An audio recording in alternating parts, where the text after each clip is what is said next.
Daremos la batalla política y también ante los tribunales. Si esta ley llega al final y se aprueba, Castilla y León recurrirá al Tribunal Constitucional. Acaban de escuchar, buenas tardes, las palabras contundentes del presidente popular en Castilla y León. Así responde a la propuesta de Hacienda de condonar la deuda a las comunidades autónomas. La nuestra es la primera en anunciar que irá a los tribunales si esta ley prospera. Después de que ayer el consejero de Economía y Hacienda, Carlos Fernández Carriedo, abandonara la reunión del Consejo de Política Fiscal y Financiera, hoy nuestra comunidad da un paso más. Alfonso Fernández Mañueco ha anunciado que si todo sigue adelante, Castilla y León acudirá al Tribunal Constitucional. Mientras el Gobierno mantiene su postura, hoy la vicepresidenta primera se ha mostrado convencida de que no caben excusas para rechazar la condonación. Montero no descarta que algunos varones terminen aceptándola. 320 agentes pertenecientes a la escala ejecutiva de la Policía Nacional ya forman parte de la cadena de mando de este cuerpo policial después de recibir sus títulos profesionales en un acto presidido por el ministro del Interior. Vuelve a subir el IPC y lo vamos a notar en el bolsillo. Los precios han repuntado un 3%, impulsados por la electricidad, pero no todo son malas noticias. Productos como el pan nos dan un respiro. Enseguida se lo vamos a contar. Pues hombre, al principio no te lo crees. En casa hay una noticia que al principio sorprendía un poco, nadie se pensaba que iba a ser lo que fue. Mucho miedo. Miedo en cualquier sitio. Salías a la calle y no quería volver a casa, por si acaso, ¿no? Fue la tarde de un 27 de febrero. Castilla y León registraba sus primeros casos de coronavirus. Han pasado desde entonces 5 años, pero la huella de la pandemia es imposible de borrar. Enseguida vamos a recordar cómo empezó todo y qué ha cambiado desde entonces. Y hoy en el Día Mundial de los Trasplantes de Órganos recordamos que España continúa como líder mundial. El año pasado en Castilla y León el número de donantes se disparó un 25%. Hoy conocemos algunos casos de quienes han recibido algún órgano. El trasplante obviamente me acuerdo de estar en diálisis. Cada 2 meses así tengo que ir a revisión a Madrid. Llegar a los médicos, las enfermeras, todos a verme, a aplaudirme, eso para mí fue... Y en cuanto al tiempo, Sergio, hoy nos hemos mojado un poco. Cuéntanos si esto va a continuar durante el día de mañana, la lluvia. Bueno, mañana tendremos un día marcado por los intervalos nubosos, especialmente en la mitad sur de Castilla y León, con algunos chubascos débiles que pueden aparecer principalmente en la segunda mitad de la jornada. Y en cuanto a las temperaturas, pocos cambios, mínimas que seguirán positivas y máximas por encima de los 10 grados.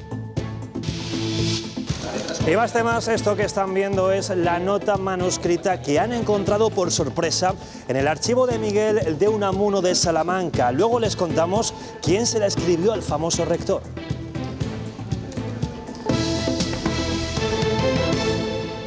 Bueno, pues nuestra comunidad irá a los tribunales si el Gobierno central sigue adelante con su plan para condonar la deuda. Así lo ha anunciado hoy el presidente de la Junta, que se ha mostrado de nuevo muy crítico con el Ejecutivo de Sánchez.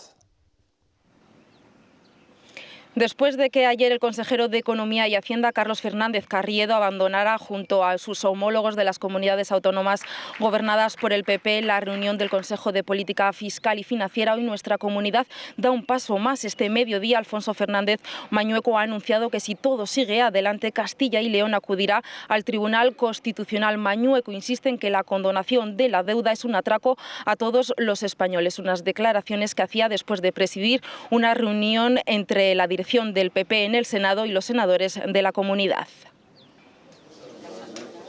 Castilla y León anuncia que acudirá a los tribunales si la ley para condonar la deuda sale adelante. Daremos la batalla política y también ante los tribunales. Y anuncio que si esta ley llega al final y se aprueba, Castilla y León recurrirá al Tribunal Constitucional porque es una ley que atenta contra la Constitución y contra la igualdad de todos los españoles.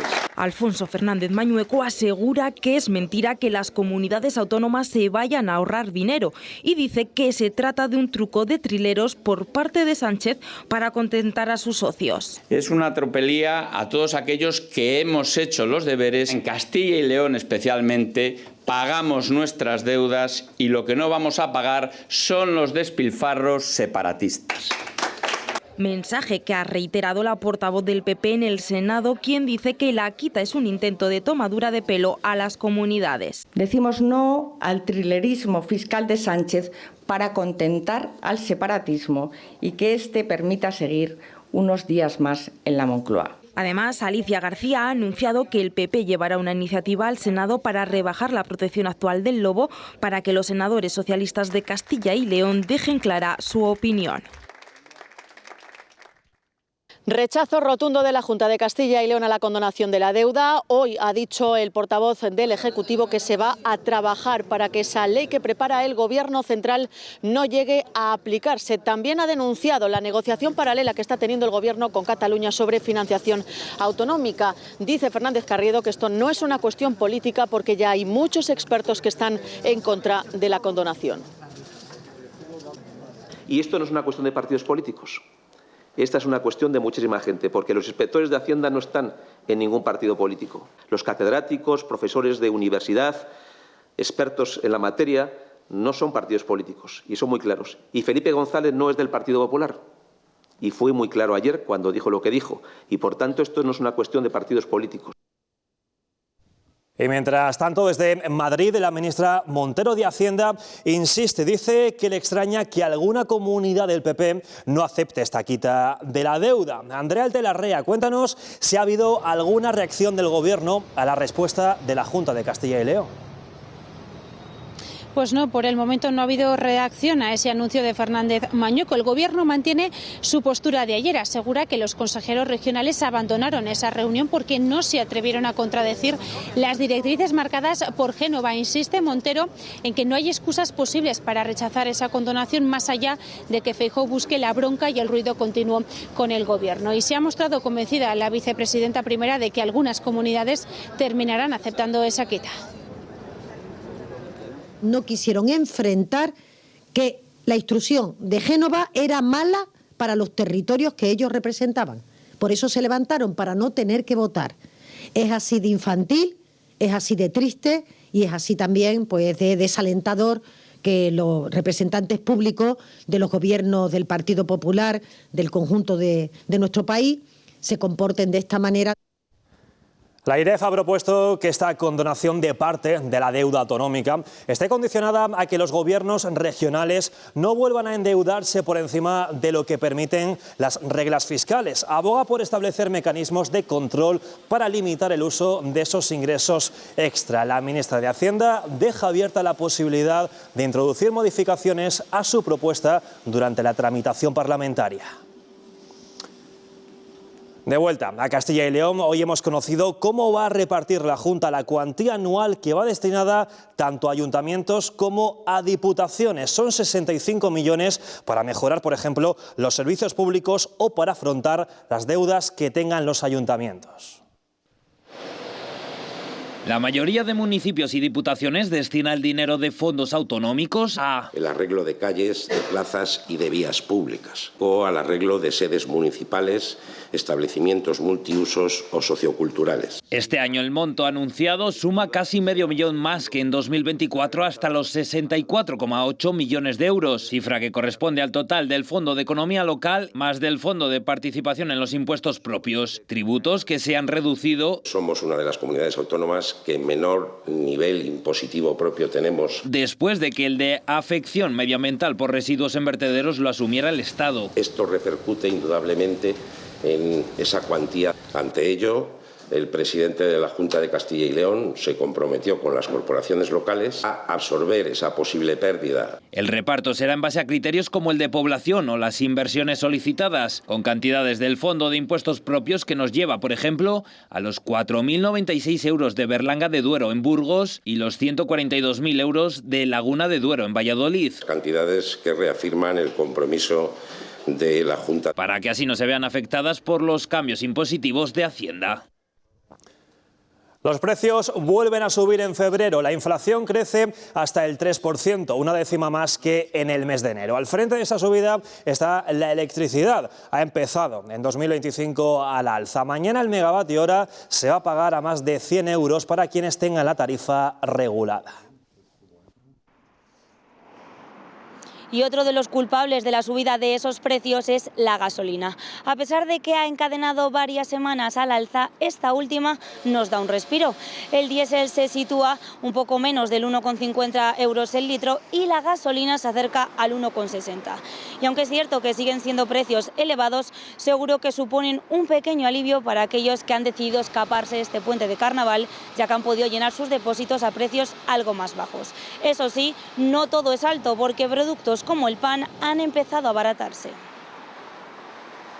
Hasta ahora se diferenciaba entre pan normal y pan especial, el primero con un IVA del 4% y el segundo con un IVA del 10%. Sin embargo, el Supremo ha sentenciado que el pan es un bien de primera necesidad y que los consumidores no perciben que estén comprando algo diferente cuando adquieren pan especial. Se abre la puerta para que muchos tipos de pan, como el de molde, el multicereal, el pan tostado o el rallado, se beneficien de ese tipo superreducido del 4%. Dicen, te bajo aquí pero te subo allí, que es lo que está pasando. O sea, que ¿a quién van a engañar? Estupendo. Si nos lo van a poner más barato, bien. Hombre, si cuesta más barato, pues me parece fenomenal, pero tenían que rebajar todo. Lo cierto es que la evolución de los precios y la subida de la inflación nos impiden ver cuál es el poder adquisitivo y el gasto real que tenemos en casa. Para calcular esto se utilizan los llamados precios constantes. Por ejemplo, van a ver 1.000 euros en 2006 equivaldrían a unos 1.400 euros de ahora. Siguiendo esto, según los últimos datos, los españoles en 2023 gastaron casi un 8% menos que en la década de los 2000. El precio constante demuestra que, además de gastar menos que antes, el destino de ese dinero también ha cambiado. Aunque pueda parecer que ahora... La gente en bares y todo esto, en restaurantes, se sigue gastando igual o quizá más. En productos de belleza, me imagino.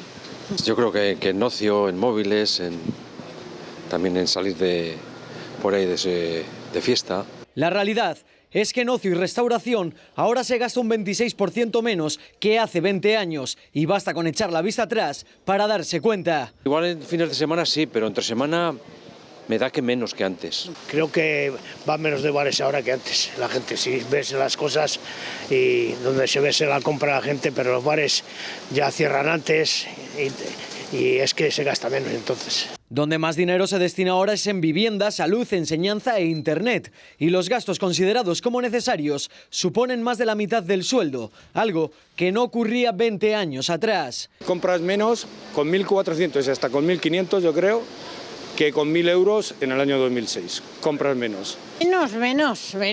Menos. Ahora se gasta mucho dinero y se llevan pocas cosas. El alcohol y el tabaco es lo que más se ha reducido en este tiempo. Su consumo ha caído un 47%. Hemos tenido problemas con la Unión Europea porque ellos nos han puesto aranceles. Lo hacen con la forma del IVA, que es de alrededor del 20%. Ellos demandan a nuestras compañías. Han demandado a Apple por 16.000 o 17.000 millones de dólares en una decisión ridícula. Han demandado a Google. Y vamos a cambiar eso. Vamos a tener aranceles recíprocos.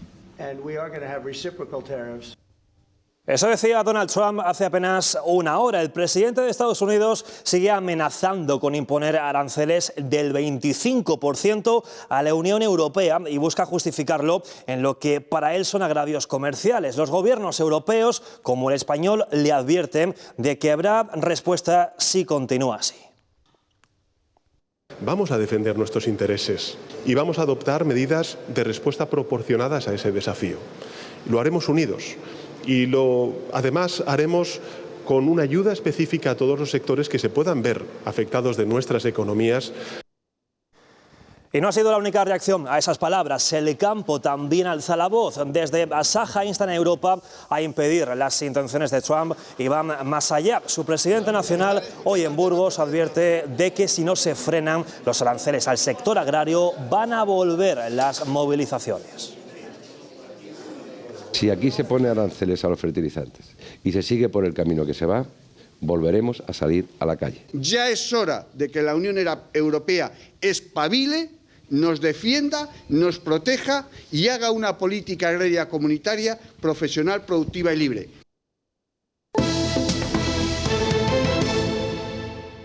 Les hemos convocado esta tarde para comunicarles el primer caso positivo de coronavirus que ha aparecido en nuestra comunidad en Castilla y León. Se trata de un chico joven, 18 años, en la ciudad de Segovia. Bueno, pues tal día como hoy ya se anunciaba la entonces directora general de Salud Pública, la detección del primer caso de coronavirus en Castilla y León se daba en la provincia de Segovia, concretamente en la EA University, con un estudiante recién llegado de Italia. Hemos querido saber cuál es el recuerdo de los castellanos y leoneses cuando el virus entró oficialmente en la comunidad. En casa y bueno, una noticia que al principio sorprendía un poco, nadie se pensaba que iba a ser lo que fue. Miedo en cualquier sitio, salías a la calle y no quería volver a casa, por si acaso. Nosotros regresábamos casi de un viaje de Florencia, o sea que poquito más y nos pilla ahí. Al poco ya mis tíos estaban ingresados y no lo superaron, así que en familia se notó. Bastante miedo y que no sabías a qué te enfrentabas, vamos. Un joven de tan solo 18 años de nacionalidad italiana, alumno de la EA University, y un ingeniero iraní se convertían en los dos primeros casos confirmados de coronavirus en nuestra comunidad hace ahora ya 5 años. Momentos que hicieron saltar todas las alarmas de total incertidumbre, donde no nos podríamos imaginar todo lo que ocurriría después. Tampoco que Segovia se convertiría en una de las provincias de toda España más castigadas por la pandemia. 5 años después, las secuelas del coronavirus siguen presentes en nuestro día a día, por mucho que la emergencia sanitaria haya concluido. El ejemplo más claro es el de la mascarilla, no es obligatoria, pero seguimos echando mano de ella, sobre todo cuando accedemos a ambientes muy cargados a centros de salud u hospitales. Pero la pandemia también cambió el paisaje urbano. Vemos muchas más terrazas que antes. Los hosteleros fueron los grandes damnificados del cierre de interiores y ellos ampliaron su espacio al aire libre. Ha pasado el tiempo, pero el COVID ha dejado en todos nosotros una huella imborrable. La forma en la que recordamos la pandemia es un reflejo de cómo la vivimos. Lo recuerdo como algo muy surrealista. Muy lejano y surreal. Yo lo llevé bien. Me impactó muchísimo que no hubiera papel higiénico. Para unos supuso un paréntesis. Nada, sí, ha sido el año pasado y no, han sido hace 5. Como que ese tiempo no existe, no sé, como que... ¿Cómo que ha pasado ahí? Una nube. Si hablamos de la pandemia, son capaces de acceder a recuerdos con muchísima nitidez, pero esa nitidez va perdiendo carga emocional, que eso es lo que se entiende dentro de la memoria como una integración de algo vivido. En otros, el recuerdo todavía deja huella. El estrés postraumático, la hipocondria y la hiperalerta, la ansiedad, la sensación de peligro pueden ser lo que más se siga viendo a día de hoy. Carmen es enfermera en una residencia de mayores. Intentas que no te afecte de esa manera tan brutal, pero sí que es cierto pues, que ves a compañeros que se infectan, que lo pasan muy mal. Y su memoria es nítida. Lo recuerdo unos momentos muy duros, residentes nuestros que se contagiaban, personas que tú las veías que estaban bien y de repente entraban en barrena y se morían en 2 días. Y no fue hasta la llegada de las vacunas cuando empezó a ver el principio del fin. Pues Ana, aún hay cientos de casos con COVID persistentes. Su día a día es una cuesta que no tiene final desde el año 2020, cuando se contagiaron. Hoy van a conocer a uno de esos casos. Arantxa se contagió por primera vez en junio de 2020 cuando trabajaba en una residencia. Lo pasé en casa, lo pasé mal, pero en casa. Se contagió una segunda vez y a raíz de ahí comenzaron los problemas. Quedé mal, quedé con mucha fatiga crónica, con muchos dolores de cabeza. Pensó que los síntomas se irían, pero no fue así. La médica de cabecera me decía que todo se pasaba, que después de 15 o 20 días se pasaría. No se me pasó y un día trabajando pues perdí la vista, me desmayé. 5 años después de aquella primera infección, Arantxa sigue igual. Tengo dolor crónico complejo, fatiga crónica, estoy en la unidad del dolor, me llevan casi todas las especialidades. Asegura que su vida ha cambiado por completo. No eres la misma, te afecta a ti, afecta a los familiares también, evidentemente, a tu entorno. El COVID persistente a día de hoy se sigue estudiando. Hay gente que tiene síntomas de COVID persistente, este COVID persistente que está siendo estudiado por los profesionales porque hay muchos aspectos de esto que no se conocen todavía. Una situación que se complica porque el coronavirus se manifiesta con síntomas diferentes según la persona. Los profesionales están estudiando qué vías pueden hacer y qué cosas se pueden hacer. Para ponerle remedio a esa huella que nos ha dejado la pandemia. A día de hoy el coronavirus continúa, pero solo de forma testimonial. Al menos eso es lo que demuestran los datos de contagios. Ni siquiera se dispararon en el mes de enero, cuando los virus respiratorios alcanzaron el pico. A día de hoy la incidencia en Castilla y León es de apenas 5 casos por cada 100.000 habitantes. Recordemos que llegó a estar en más de 3.000 casos. Igual ocurre en los ingresos. La ocupación en las UCIs rozó el 100% en los primeros meses de la pandemia y ahora el porcentaje no llega al 1%. Y hablamos ahora de los trasplantes de órganos. España cada año supera las cifras del anterior y Castilla y León se sitúa como la segunda comunidad donde más crecen este tipo de donaciones. Van a conocer a diferentes personas que ahora mismo dan gracias por cada minuto que corren sus vidas.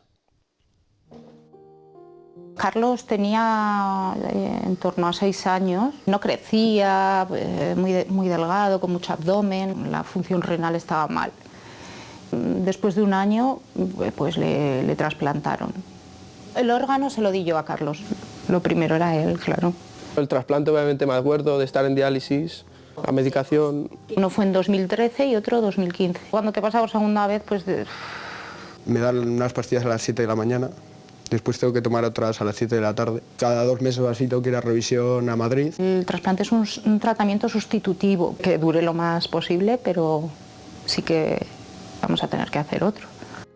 El 12 de agosto me llamaron para el trasplante, que bueno, también era una cosa muy esperada, pero muy temida. El nuevo órgano te lo ponen en otro sitio, te lo ponen más aquí en el abdomen, y me ha cambiado pues lo de no tener que hacer la diálisis 3 veces al día muchísimo.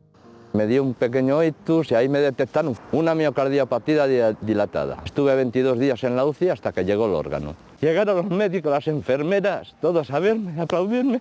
Eso para mí fue... Claro que disfruto la vida. Ahora cada segundo, cada momento. Solo hay una palabra: gracias. Más del 6,5 es la calificación que los castellanos y leoneses le ponen a la sanidad pública de la comunidad. Se trata de la segunda nota más alta de todo el país. Un informe también recoge que los castellanos y leoneses están muy satisfechos con la atención primaria que reciben. Le otorgan casi un 7. Y sobre el acuerdo del reparto de menores migrantes pactado con Canarias, la ministra de Juventud ha confirmado que sigue adelante, a la espera, eso sí, de su tramitación en el Congreso. Así lo ha dicho en Salamanca, donde también ha hablado de la posible apertura del centro de inmigración. Pese a no ser de su competencia, Sira Rego confía en la colaboración entre administraciones. El criterio es un criterio humanitario y de solidaridad de todos los territorios, que en términos humanos y de solidaridad pues no debería suponer ningún problema.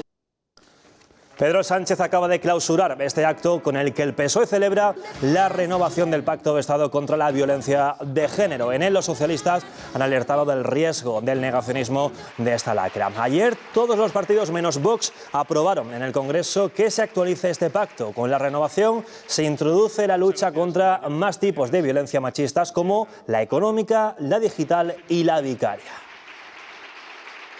Ir al teatro.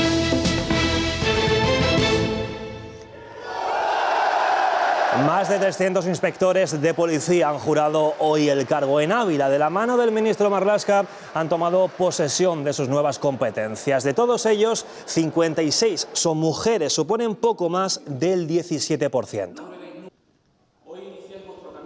Estos factores, evolución y renovación, son sin duda alguna indispensables para enfrentar los nuevos desafíos que el mundo nos plantea, porque con cada nueva promoción de policías llega al cuerpo nuevo talento, energías renovadas e ideas innovadoras que enriquecen y fortalecen a la Policía Nacional.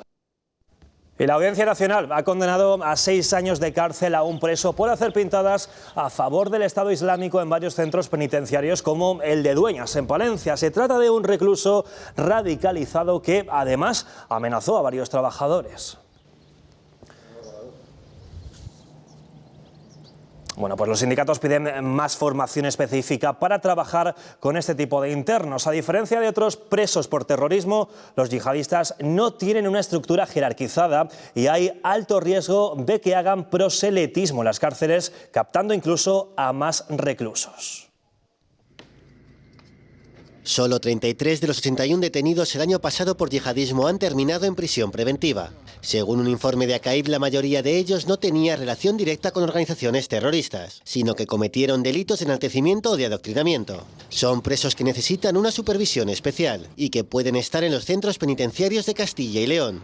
Son centros que sin ningún problema pueden albergar a este tipo de internos. Tienen departamentos de régimen cerrado, tienen departamentos de primeros grados, tienen departamentos de segundo grado. Por ejemplo, uno de los terroristas del 11M, el Ganui, cumple condena en Mansilla de las Mulas, en León. Su perfil es diferente al de los yihadistas actuales. No hay estadísticas oficiales porque el riesgo de captación obliga a que tengan movilidad entre centros. Hay que separar a estos individuos, hay que aislarlos para, por un lado, el captador, evitar que siga captando, y el que es propenso a ser captado para que esa captación no se produzca. Los funcionarios de prisiones reclaman más formación específica para tratar a estos internos. Una formación también en símbolos, una formación también en actitudes. Recuerdan que el seguimiento es distinto al de otros terroristas como los de ETA, porque las conexiones yihadistas se hacen en una red informal que no está jerarquizada. Un año más en Jueves Lardero, muchos jóvenes de Soria se han echado al Monte de los Royales para celebrar esta fiesta. Allí han comido y bebido pese al frío y el riesgo de la lluvia. Pasar el Jueves Lardero, típico de Soria, aquí al monte bien, a pasárnoslo muy bien y luego a dejar todo bien recogido. Aunque esté lejos, pues hay que seguir la tradición y viene todo el mundo y así pues vemos a más gente. Yo vivo aquí cerca y siempre veo desde la ventana a primera hora cómo viene la gente y tal, entonces pues hay que venir aquí. El objetivo de un día como hoy es, en todo caso, siempre festejar. El Jueves Lardero tiene gran arraigo en Soria y supone la última celebración gastronómica antes de la Cuaresma. Vamos en directo hasta allí, Carla Matute, para saber cómo se está viviendo. Todavía es pronto, pero en este restaurante de Soria se espera un ambiente muy festivo. En total se van a repartir unos 80 menús elaborados precisamente para esta jornada. Son platos, bueno, pues que hacen alusión al mítico dicho popular Jueves Lardero, pan, chorizo y huevo. Pero bueno, las propuestas gastronómicas van a ir mucho más allá, incluyendo otros alimentos pues que de normal no se suelen comer en Cuaresma, ya que muchas personas dejarán de comerlos. Es la imagen que a esta hora de la noche se repite prácticamente en todos los negocios hoteleros de Soria, los cuales ya han colgado muchos el cartel de completo. Y una sorpresa se han llevado en Salamanca, en el archivo de Miguel de Unamuno. Allí se ha localizado un documento inédito. Se trata de una nota manuscrita remitida al rector por el famoso escritor H.G. Wells. Londres, años 30, Miguel de Unamuno ha viajado a Inglaterra para ser investido doctor honoris causa por Oxford y recibe hace 89 años una pequeña nota que le remite H.G. Wells. Esta nota. Poder invitarle el viernes 28 de febrero a pasar en mi residencia una velada cenando. El afamado autor de La Guerra de los Mundos invita a Unamuno a una velada con personas de su círculo más íntimo, su amante y un gran amigo. Tiene que haber un vínculo formado entre ellos. y a ver esta película, El mundo que viene, basada en un guión de Wells y que narra una guerra apocalíptica. Y Unamuno fue, porque lo que vio en esa película lo plasma en un poema que escribe al volver a España. Este hallazgo, a mi parecer, moderniza a Unamuno, lo mantiene más vivo y lo muestra más actual que nunca. Y manifiesta el respeto internacional y las relaciones al más alto nivel de Unamuno. Nos está sorprendiendo a todos las relaciones que intuíamos, pero que ahora ya por fin se están viendo materializadas con pruebas. Una relación personal entre dos colosos que refleja a la vez el interés de Unamuno por la ciencia ficción, un ámbito que también abordará la gran exposición del próximo año.